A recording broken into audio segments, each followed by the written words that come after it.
మాతృదేవోభవ, పితృదేవోభవ. నేను మీ డాక్టర్ శ్రీధర్. నా phone number 9295909819. ఇప్పుడు మనము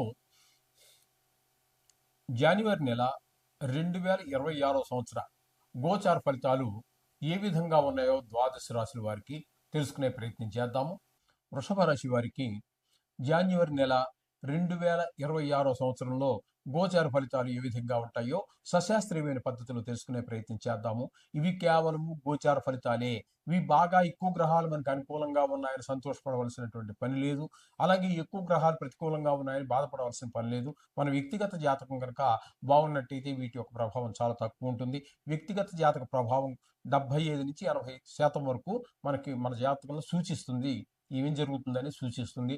ఇది కేవలం నిష్ణాతులైన వారు చెప్తే 10 నుంచి 15% మాత్రమే శాతం మాత్రమే సూచిస్తుంది. మిగతాదంతా కూడా బ్రహ్మదేవుని యొక్క చేతిలో ఉంటుంది. దాని శ్లోకం కావాలంటే మనం తర్వాత చెప్పుకుందాము. ఇక్కడ ఈ వృషభ రాశి వారికి ద్వితీయ స్థానంలో 2వ స్థానంలో గురు యొక్క సంచారం నెల రోజులు జరుగుతోంది. అంటే ఇంకా చాలా కాలం ఉంటుంది. కానీ మనం ఇక్కడ నెల ఫలితాలు కాబట్టి అక్కడ మనం చెప్పుకుంటున్నాము. ఈ గురువు ద్వితీయ స్థానంలో ఉండటం వల్ల వీరికి ఈ వృషభ రాశి వారికి ధనానికి ఎక్కడా లోటు రానివ్వడు. కుటుంబంలో కూడా ఆహ్లాదకరమైనటువంటి పరిస్థితి ఉంటుంది. మాట తీరు బాగుంటుంది. సమయోచితంగా అట్లా మాట్లాడగలగటం, చాతుర్యంగా మాట్లాడడం, చమత్కారంగా మాట్లాడటము, ఇవన్నీ అనర్గళంగా మాట్లాడగలగటము, ఇవన్నీ కూడా గురు ప్రభావం వల్ల చాలా చక్కటి ఫలితాలన్నీ కూడా మీకు వృషభ రాశి వారికి ఇస్తూ ఉన్నారు. అలాగే చతుర్థ స్థానంలో కేతుగ్రహ సంచారం. చతుర్థ స్థానాన్ని మనం సుఖస్థానం అంటాము. ఇది తల్లి గారి యొక్క ఆరోగ్య విషయం కావచ్చు, వారి యొక్క ఆశీస్సులు మనకి లభించడం మీద కావచ్చు, విద్య విషయంలో, భూమి విషయంలో, గృహ విషయంలో, వాహనం అంటే ఇవి కొత్తవి కావచ్చు, పాతవి కొని బాగు చేసి అమ్ముకునే వాళ్ళు ఉంటారు. అలాగే ఈ భూమి గృహాలు కూడా బ్రోకర్స్ ఉంటారు కదండి కొంతమంది, ఈ వీళ్ళ దగ్గర కొని వాళ్ళకి అమ్మేవాళ్ళు. అలాగే లేదు, మొత్తం మీద మనం కొనాలనుకున్నా మనకి సహకరించినటువంటి పరిస్థితి. అలాగే కొన్ని సందర్భాలలో మనకి మన స్వభావం కూడా కొంచెం వ్యతిరేకంగా ఉండటం, ఇట్లాంటివన్నీ కూడా జరిగే ఫలితాలన్నీ వస్తూ ఉంటాయి చతుర్థ స్థానంలో కేతు గ్రహ సంచారం వల్ల.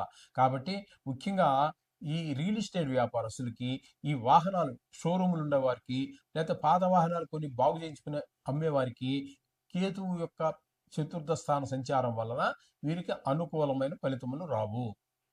అది గమనించుకోండి. ఇక ఈ వృషభ రాశి వారికి మనం తీసుకున్నట్టయితే 8, 9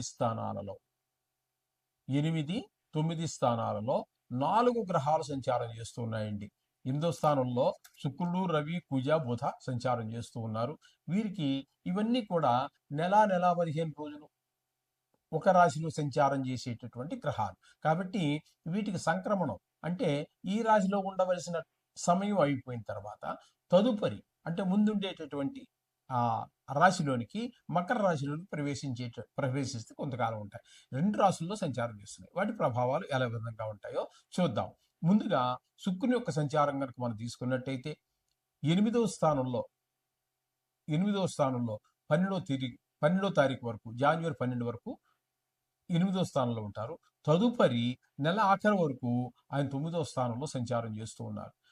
తద్వారా మనకి ఇచ్చేటువంటి ఫలితాలు ఏ విధంగా ఉంటాయంటే, మనకి 8వ స్థానం నిజానికి 8వ స్థానంలో 2 గ్రహాలు మనకి శుభప్రదమైనటువంటి ఫలితాలు ఇస్తుంటాయి. ఒకటి శుక్రుడు, 2 బుధుడు. మిగతా ఏ గ్రహం కూడా 8వ స్థానాన్ని ఒక దుష్ట స్థానంగానే చూస్తాయి. అక్కడ ఏవి కూడా అనుకూలించజాలవు ఏ రాశి వారికైనా సరే. అట్లా మనకి ఇక్కడ 8వ స్థానంలో శుక్రుని యొక్క సంచారం చాలా మంచి ఫలితాలు ఇస్తూ ఉంటుంది. ఎందుకంటే చాలా మందికి పెద్ద సుఖాలు జరుగుతూ ఉంటాయి. కొంచెం ఆరోగ్యరీత్యా బాగా కష్టపడిపోతూ ఉంటారు, ఏమవుతారో తెలియదు అనేటువంటి పరిస్థితిలో ఉన్నటువంటి వారు కూడా వారు ఆరోగ్యరీత్యా రికవరీ అయ్యి మంచి జీవనాన్ని మళ్ళీ గడిపేటువంటి పరిస్థితులంతా కూడా 8వ స్థానంలో శుక్రగ్రహ సంచారం వల్ల జరుగుతుంది. తదుపరి ఆయన సంక్రమణం చెంది భాగ్యస్థానంలో సంచారం చేస్తున్నారు మకరంలో.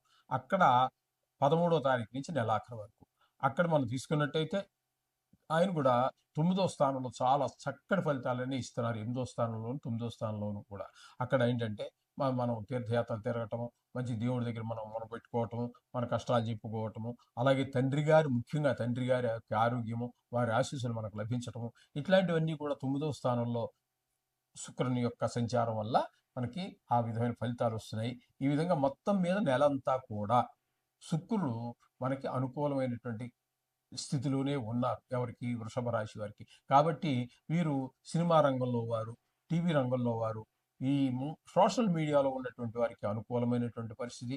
అలాగే షేర్ మార్కెట్‌లో పెట్టుబడి పెట్టే వారికి కూడా చాలా భాగ్యస్థానంలో కూడా ఆయన అనుకూలం కాబట్టి ఖచ్చితంగా అక్కడ కూడా మీకు మంచి ఫలితాలన్నీ వచ్చేటటువంటి లాభాలు వచ్చేటువంటి పరిస్థితికి గోచరిస్తూ ఉన్నది. ఇక రవి యొక్క సంచారం తీసుకుందాం. రవి యొక్క సంచారం 14వ తారీఖు వరకు అష్టమ స్థానంలో, ఇది మాత్రం చాలా కష్టమైనటువంటి కాలంగానే చెప్పుకోవాలి. అష్టమ స్థానంలో ఉన్నప్పుడు ఎవరో బంధువులో, ఆప్తమిత్రులో అట్లాంటి వాళ్ళు చనిపోవటమో, లేదా చనిపోయినంత పని అయిందనేటటువంటి ఒక వార్త వినడం జరుగుతూ ఉంటుంది. అలాగే ఎవరితో మాట్లాడినా కూడా, మనం మంచిగా మాట్లాడినా కూడా వాళ్ళు అపార్థం చేసుకోవటం, కలహాలు రావటం, ధన నష్టం జరగటం, అవమానాలు, పరాభవాలు ఇవన్నీ కూడా 8వ స్థానంలో ఉన్నప్పుడు జరుగుతూ ఉంటాయి. తదుపరి ఆయన ఈ రవి మకరంలోనికి ప్రవేశించి మకర సంక్రమణం అవుతుంది 15వ తారీఖు నుంచి నెలాఖరు వరకు.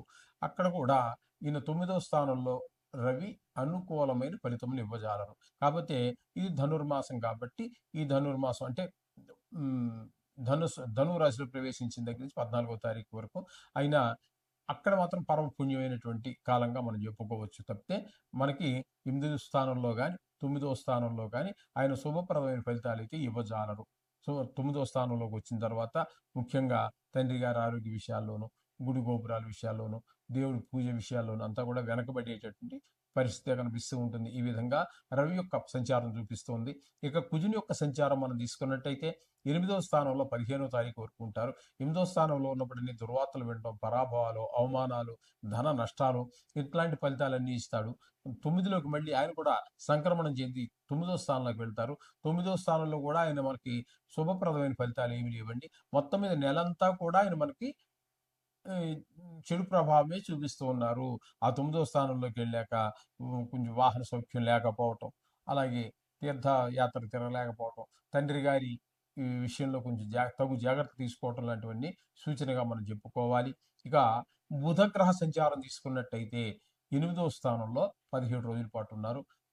8వ స్థానంలో బుధుడు 17 రోజులు కూడా మంచి ఫలితాలన్నీ ఇస్తారు.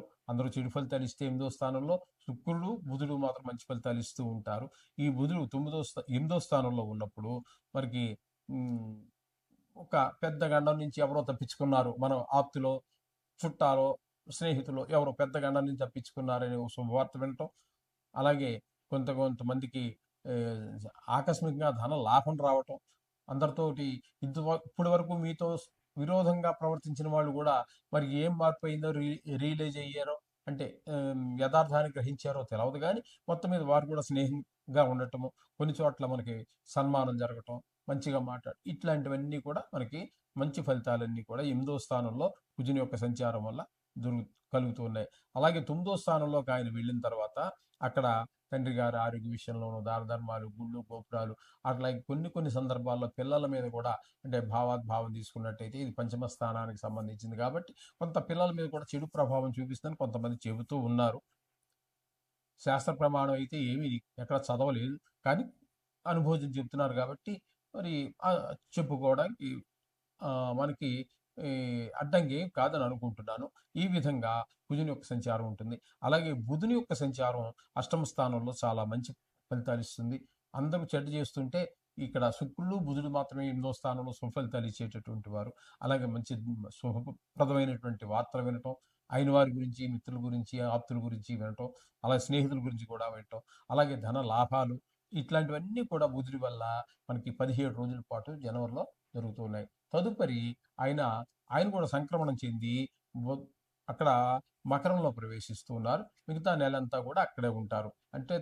ఇంచుమించుగా భాగ్యస్థానంలో బుధుని యొక్క సంచారం మాత్రం శుభప్రదమైన ఫలితాలైతే ఇవ్వదండి.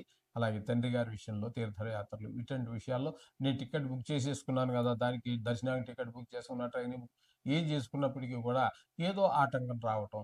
వెళ్ళినా కూడా అక్కడ కూడా ఏదో మీరు ఒకవేళ వెళ్ళినా అష్ట కష్టాలు పడి వెళ్ళినా అక్కడ మీకు అంతా చికాకుగా అనిపించటం, అంత ఆ విధమైనటువంటి పరిస్థితి ఉంటుంది. కానీ ఎంత ఆనందంగా వెళ్ళారో అంత ఆనందంగాను దైవ దర్శనం చేసుకుని వచ్చేటటువంటి పరిస్థితులు అయితే అక్కడ కనిపించవండి. ఈ బుధుని యొక్క అష్టమ ఆ, భాగ్యస్థాన సంచారం వలన ఈ విధంగా 4 గ్రహాలు కూడా 2 రాసుల్లో సంచారం చేస్తూ ఉన్నాయి. ఇక మనం తీసుకున్నట్టయితే దశమ స్థానంలో రాహుగ్రహ సంచారం జరుగుతోంది. దశమ స్థానంలో రాహుగ్రహ సంచారం వృత్తిరీత్యా చాలా అడ్డంకులు ఉంటాయి.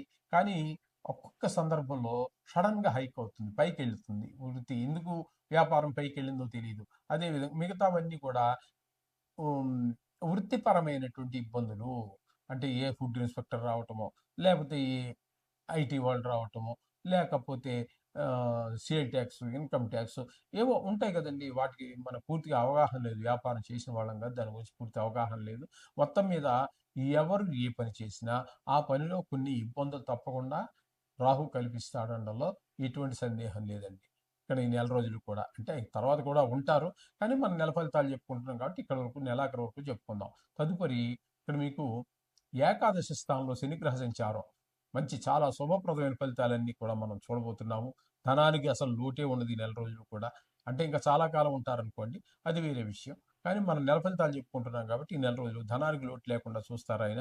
ఆయన వంతుగా ధనార్జన బాగుంటుంది. వ్యాధిన వ్యవహారం కానీ, కొత్తగా వ్యాపారం కానీ మొదలెట్టినా కూడా చాలా ముందుకు వెళ్ళేటువంటి అవకాశం అంతా కూడా ఏకాదశ స్థానం అంటే అంత గొప్ప స్థానం. ఆ గొప్ప స్థానంలో శనింతటి వారు ఉండటం అనేది చాలా ఈ వృషభ రాశి వారికి ఒక అదృష్టంగా భావించుకోవాలి. ఈ విధమైన ఫలితాలన్నీ కూడా ఇస్తూ ఉన్నారు. ముఖ్యంగా మనం వృషభ రాశి వారిని తీసుకున్నట్టయితే గురువు పూర్తిగా సహకారం అందిస్తూ ఉన్నారు ద్వితీయ స్థానంలో. అలాగే శుక్రుడు ఒక 18 రోజుల పాటు పూర్తి సహకారాన్ని అందిస్తూ ఉన్నారు. బుధుడు కూడా పూర్తి సహకారాన్ని అందిస్తున్నాడు. రెండు రాశుల్లోనూ కూడా పూర్తిగా సహకారాన్ని అందిస్తూ ఉన్నారు. ఇక శని 11వ స్థానంలో ఉండి పూర్తి సహకారాన్ని అందిస్తూ ఉన్నారు. ఆ విధంగా మనకి గురువు శని పూర్తిగా మనకి సహకారాన్ని అందిస్తూ ఉన్నారు. ఆ విషయాన్ని మనం గమనించవలసి ఉంటుంది. 8, 9లో కూడా మనకి శుక్రుడు కూడా అనుకూలమైన ఫలితాలు ఇస్తూ ఉన్నారు. మిగతా గ్రహాలు ప్రతికూలంగా ఉన్నాయి కాబట్టి నిత్యము కూడా ఆ నవగ్రహాలకు సంబంధించినటువంటి శ్లోకాలు అవి చదువుకోండి, దేవుని ప్రార్థించండి, సర్వశుభాలు పొందండి. శోభం.